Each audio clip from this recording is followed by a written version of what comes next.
Hi team, what Tuesday's workout for you? We've got another one of our longer conditioning pieces. We've got another 24-minute EMOMs, the same as last week, but we've got slightly different movements. We are still working for the full minute, but you do get that rest at the end. So our movements, our first one, we've got a push press. So if you've got an object in one hand, 2 hands, doesn't matter, same points apply. So we're going to have the object starting at our shoulder, and then we're going to get it over our head.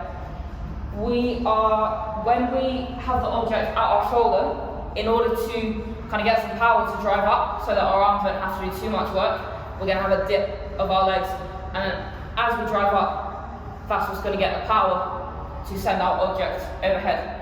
When we dip, we want to make sure that we dip straight. It's not a squat, it's a dip, so we don't need to go all the way down. Making sure that we're dipping straight rather than dipping forwards. If you need to practice it with like a wall behind you, you can have your bum on the wall, it's not a very sturdy wall, and then we just dip and back up. Rather than dipping forwards and now my bum's come away from the fence, I want to dip nice and straight, so then we drive up. So with our object, it'll look like this. You can have your other hand out for balance as well. Dip, drive. Dip, drive. My arm doesn't start to move until my legs are extended.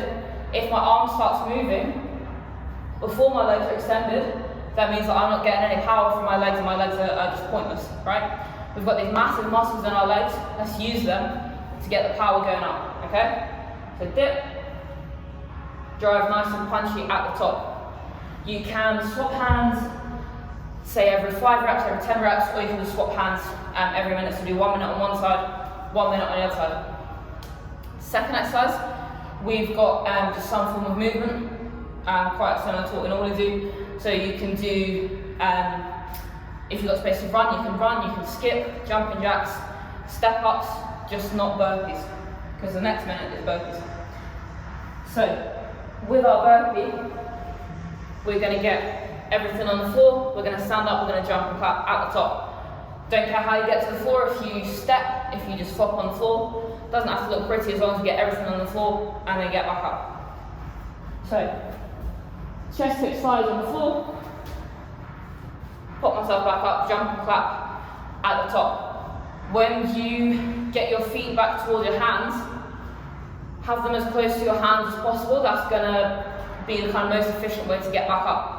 So if I finish and my feet are very close to my hands, all I've got to do is stand up and then jump and clap. Whereas if I get my feet to here, I then either have to shuffle my feet or shuffle my hands before I then stand up. So remember, get your feet as close to hands as possible. Then after that, our 4th minute is just a rest. So you do get a full minute to rest there. So 24 minutes, every minute we're going to do 1 minute of push press, 1 minute of our kind of moving option, 1 minute of burpees, and then you get that 4th minute to rest for 6 rounds in total. Have fun.